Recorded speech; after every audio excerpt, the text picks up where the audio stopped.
Faut-il collaborer ou concurrencer? Ça va être le titre de la vidéo d'aujourd'hui les amis, vous avez vu le cadre. Je vous montre un petit peu autour de moi. Évidemment, c'est pas un cadre qui nous donne très envie de concurrencer, c'est pas un cadre qui nous donne envie de nous battre, c'est un cadre qui nous donne envie de nous détendre et de créer. Alors, le framework dont je vais vous parler aujourd'hui, c'est encore une fois un truc qui vient d'Amérique. On a cette image de l'Amérique comme d'une espèce de... Voilà, une société ultra capitaliste où les gens sont des requins, ils s'entretuent, ils sont prêts à tout pour le business, etc. Mais en réalité, moi qui suis un petit peu sur la sphère business française et US, et qui interface avec des Américains sur Internet, et qui évidemment parle avec des Français sur Internet aussi, moi il me semble que le côté requin, le côté mesquin, le côté petit, le côté je veux tout prendre et ne rien laisser aux autres, eh ben, j'ai l'impression qu'on le retrouve davantage en France en fait qu'en Amérique. J'ai l'impression qu'il y a beaucoup plus d'ouverture d'esprit, qu'il y a beaucoup plus d'humanité, qu'il y a beaucoup plus de gentillesse en fait en Amérique qu'en France. Et du coup, c'est ce qui m'amène à vous parler de ce framework de pensée, cette vision des choses, cette vision du business que je trouve extrêmement saine, extrêmement motivante. En fait, ça va dépendre de votre personnalité, hein, mais ça va coller ou ça va pas coller avec vous. Mais je pense que c'est très libérateur en fait de voir les choses sous cet angle. Quand vous lancez dans une aventure business, au lieu de concurrencer, essayez de collaborer. Essayez de voir des gens qui sont dans des niches similaires à la vôtre, voire même dans la même niche que la vôtre, non pas comme des concurrents, mais comme des collègues. Non pas comme des gens qui vont vous bouffer des parts de marché, mais comme des gens avec qui vous pouvez collaborer pour augmenter vos parts de marché, pour apporter plus de valeur à vos clients. Et je pense que ce mindset de collaborateur, et au lieu d'être un compétiteur, c'est un truc qui a beaucoup à voir avec un autre mindset, vous savez, c'est cette dichotomie entre les takers et les givers. Est-ce que vous êtes dans le game pour donner ou est-ce que vous êtes dans le game pour prendre? Il y a des gens qui ont une énergie de taker, ça sort tout de suite. C'est les mecs, tu sais, c'est les mecs quand ils font des vidéos, ils vont parler d'un sujet, quel que soit le sujet, et ils vont te dire, bah ça si tu veux le savoir, il faut acheter ma formation. Ou bien, vous savez, ils savent qu'il y a une information clé dans le sujet dont ils parlent, hein, que tout le monde a besoin de savoir. Et au lieu de le donner gratuitement, ils vont tout simplement dire ça c'est dans ma formation. Ou bien il y a un mec qui va poser la question en commentaire, il va dire bah tu me prends 1 heure de coaching, tu me prends 2 heures de coaching. Alors, évidemment il y a des mecs qui abusent. Mais ce que je veux dire c'est que si un mec vous pose simplement une question, vous pouvez répondre gratuitement si vous avez une mentalité de giver. Si vous avez une mentalité de taker, vous allez vouloir la limiter, vous allez vouloir absolument, en fait, alors qu'en plus c'est du digital, je veux dire, ça vous demande vraiment rien d'offrir ça à vos clients. Hein. Yo les amis, j'en profite pour vous dire que je viens de sortir un nouveau petit goodies gratuit bien évidemment pour les abonnés du lounge. Une liste de 50 pays d'expatriation triée en fonction de 7 facteurs clés. Le coût de la vie, le niveau de vie, est-ce que c'est expat friendly, le climat et encore autre chose. C'est gratuit, c'est en commentaire. N'hésitez pas à aller chercher cette liste. Et si vous avez une mentalité de giver, c'est tout le contraire. On pose une question en commentaire, vous répondez gratuitement, en long, en large et en travers, vous donnez tous les détails. Il y a une question qui revient souvent, vous faites une vidéo, vous expliquez tout en long, en large et en travers, gratuitement. Et là, il y a des gens qui vont dire oui, mais du coup, mentalité donc de taker. Hein. Oui, mais si je dis tout gratuitement, bah, plus personne va acheter les produits. Et en fait, c'est tout l'inverse qui se passe, les amis. Psychologiquement, c'est bizarre, hein, mais plus vous allez donner à vos clients, plus ils vont en vouloir en fait. Plus ils vont en vouloir toujours plus, toujours plus, toujours plus. Sachez aussi qu'un client, pour des raisons d'efficacité, pour des raisons de digestion, n'hésitera pas quelquefois à acheter vos produits simplement parce qu'ils sont packagés différemment. Un client par exemple peut acheter votre livre. C'est un exemple que je prends de Russell Brunson. Hein. Un client a acheté votre livre, il a acheté votre ebook, il a lu les 2 premiers chapitres, ça l'a gavé. Et il se dit ouais mais en fait j'ai pas le temps de lire. Mais par contre j'ai envie de connaître la suite. Qu'est-ce qu'il va faire? Il achète la version parlée là, comment on appelle ça? Livre audio. Comme ça il peut l'écouter dans sa bagnole pendant qu'il va au travail. Comme ça il peut l'écouter dans ses écouteurs pendant qu'il fait son sport. Il rachète exactement la même information mais packagée différemment.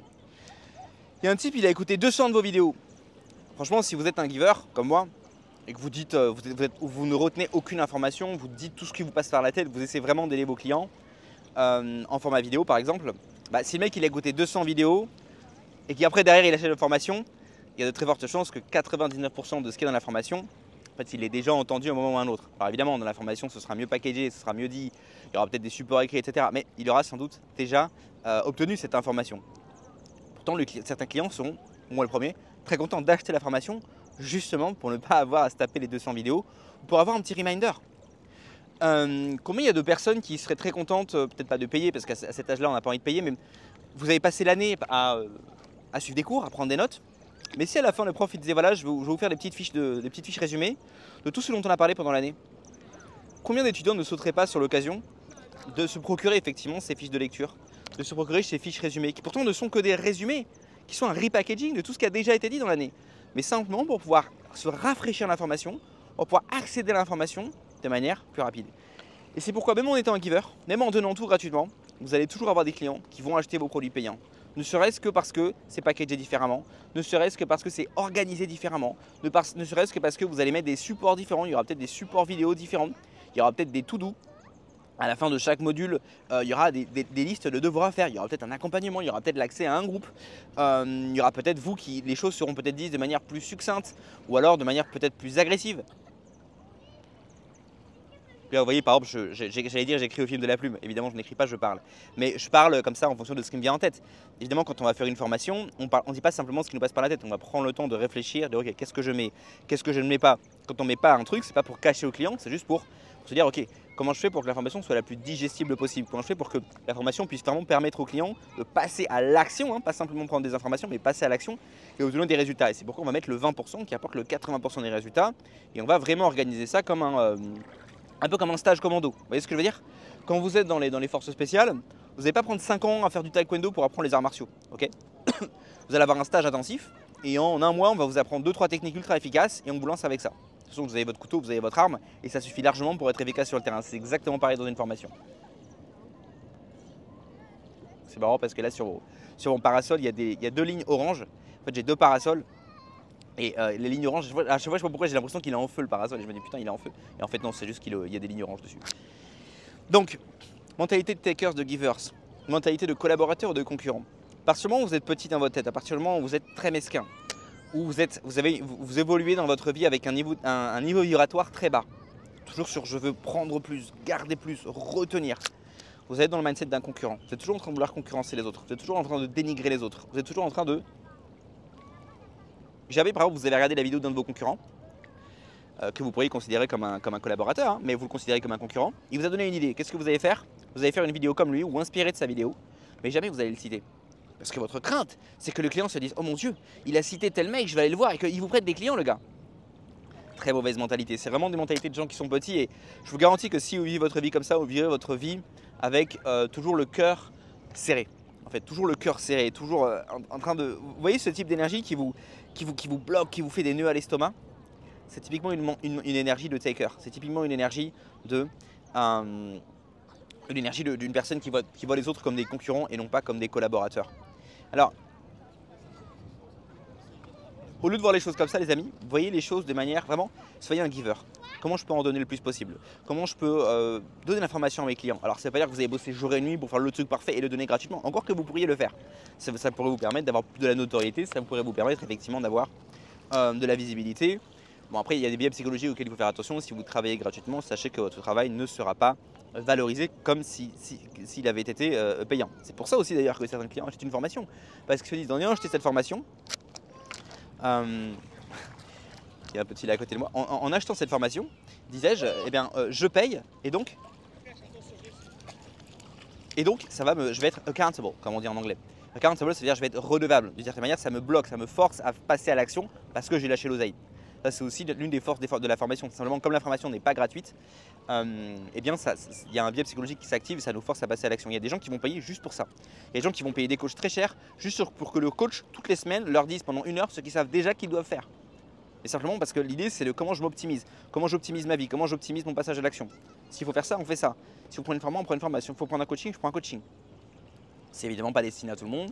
Il y a des gens qui ont du temps, de l'énergie et de la discipline, mais qui n'ont pas d'argent. Et par conséquent, ce type d'offre, évidemment, ne leur est pas destiné. Sachez que une offre que vous voyez sur Internet ou quel que soit l'endroit où vous la voyez, n'est pas destinée à tout le monde. C'est pour ça que ça ne sert à rien de s'énerver quand vous voyez un type qui vend une formation à 3 000 €. Tu vois, les mecs qui s'énervent, qui s'excitent comme pas possible. Comment il ose, c'est du vol, nanana. C'est pas pour vous, les amis. Mais il y a des gens qui sont très contents d'acheter ça et qui sont très contents de consommer ça, qui passent à l'action et qui obtiennent des résultats. Mais vous les voyez pas brailler sur les réseaux sociaux. Alors, après, vous me direz, oui, mais Alex, toi, tu as fait des vidéos où on va dire, tu critiques un peu certaines personnes, tu fustiges un petit peu certains scammers. La raison pour laquelle je fais ces vidéos, les amis, c'est pas pour dénigrer tel ou tel.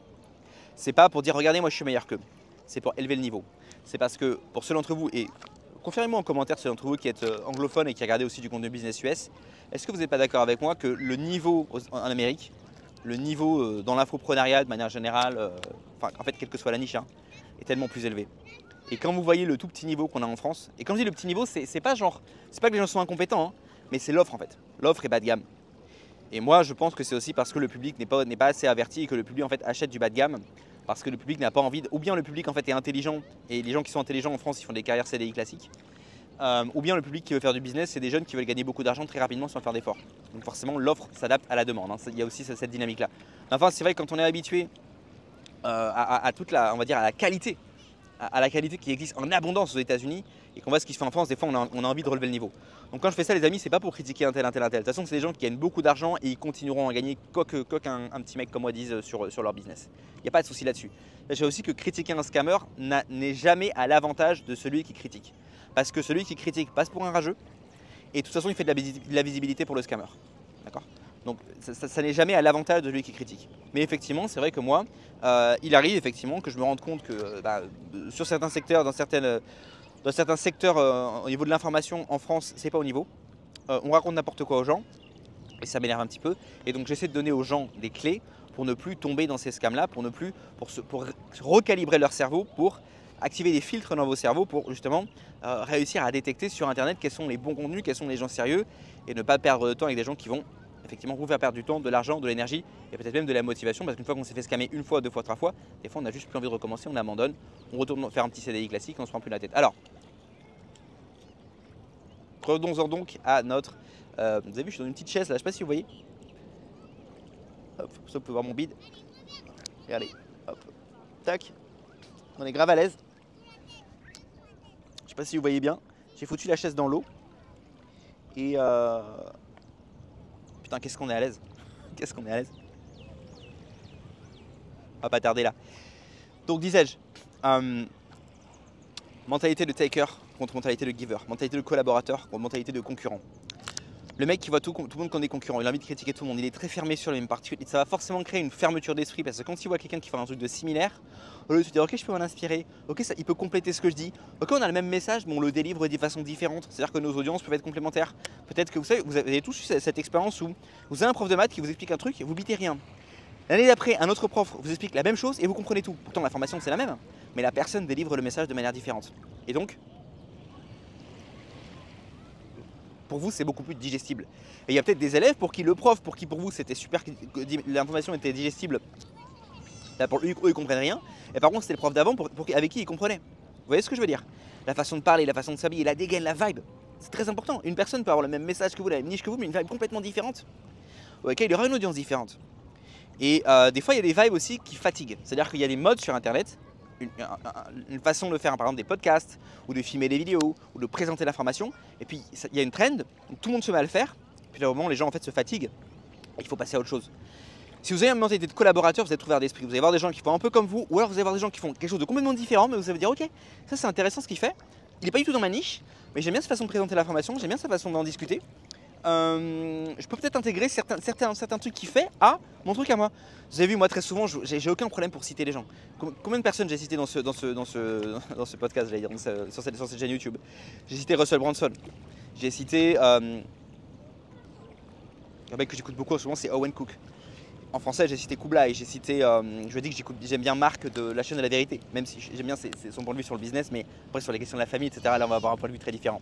J'ai pas de problème à citer ces gens-là. Des fois, je parle un peu du monde du travail. Pour toi, ça me dérange pas de citer Aldostérone, qui lui a une chaîne spécialisée sur comment effectivement réussir dans le monde de l'entreprise. Ça me gêne pas de citer, parce que ça va, comment dirais-je, paradoxalement, ça va pas vous faire perdre des parts de marché. Ça va juste, vous êtes plus cool.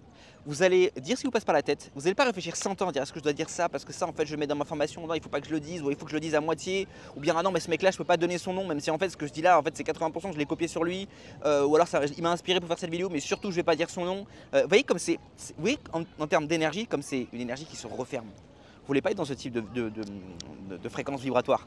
Désolé pour les termes New Age mais je trouve que ce sont de bonnes images. Vous voulez être dans les fréquences vibratoires d'ouverture, où on n'a pas peur de dire les choses.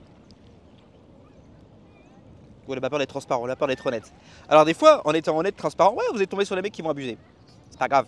Parce que vous gagnez tellement à être comme ça, que les quelques personnes qui vont abuser de votre générosité sont contrebalancées par 1000 autres personnes, 10 000 autres personnes, qui eux, au contraire, vont bénéficier de cette générosité et vont vous récompenser d'avoir été généreux, d'avoir été transparent, d'avoir été un type honnête, un type sympa, un type qui est dans la collaboration, qui n'est pas dans la concurrence.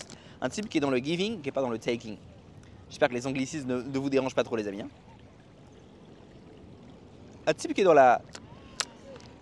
la collaboration aussi n'hésitera pas aussi du coup à faire des collabs évidemment. Donc allez voir des gens effectivement. Alors, les collabs sur YouTube vous savez ce que c'est, hein. Il s'agit d'aller voir une autre personne dans une niche similaire ou équivalente et puis effectivement on s'invite les uns les autres pour partager l'audience. Mais c'est parfaitement possible dans le monde offline, faire des partenariats. Je vends des chaussures, tu vends des shorts.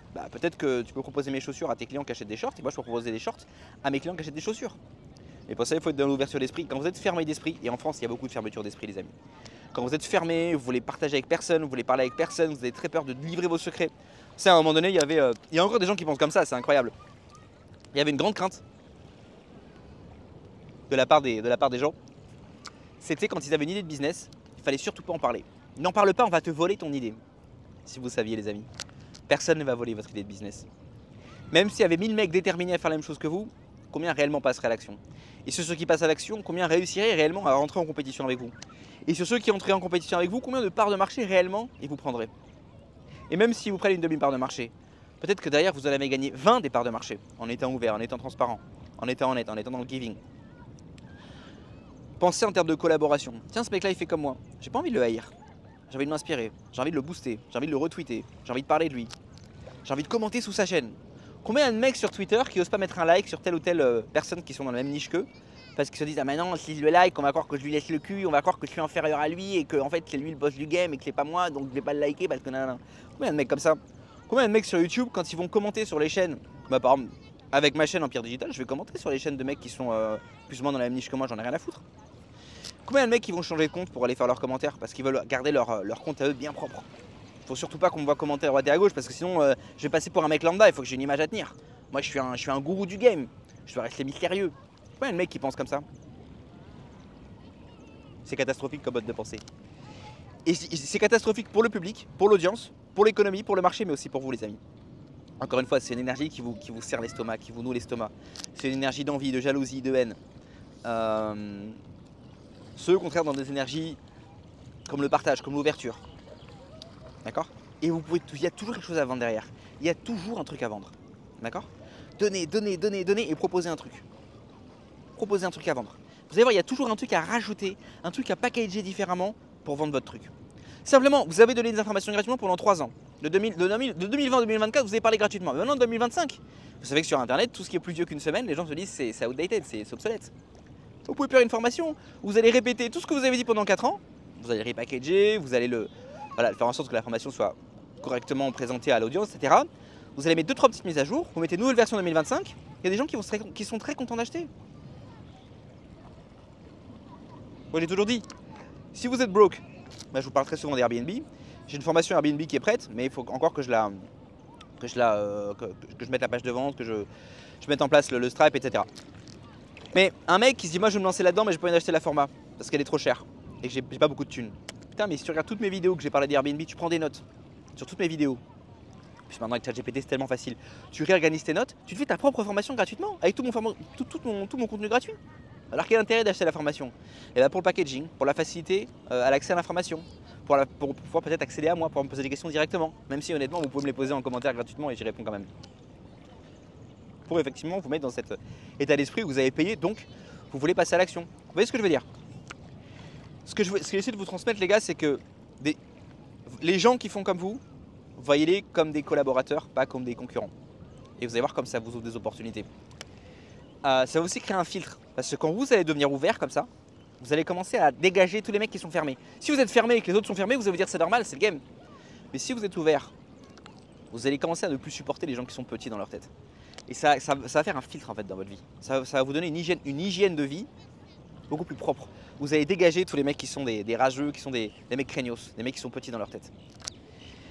Et ça va vous donner tellement d'opportunités, ça va vous donner tellement d'énergie positive, ça va vous donner envie d'aller de l'avant. Vous allez faire un petit truc, vous allez avoir un mec qui fait la même chose que vous en 10 fois mieux.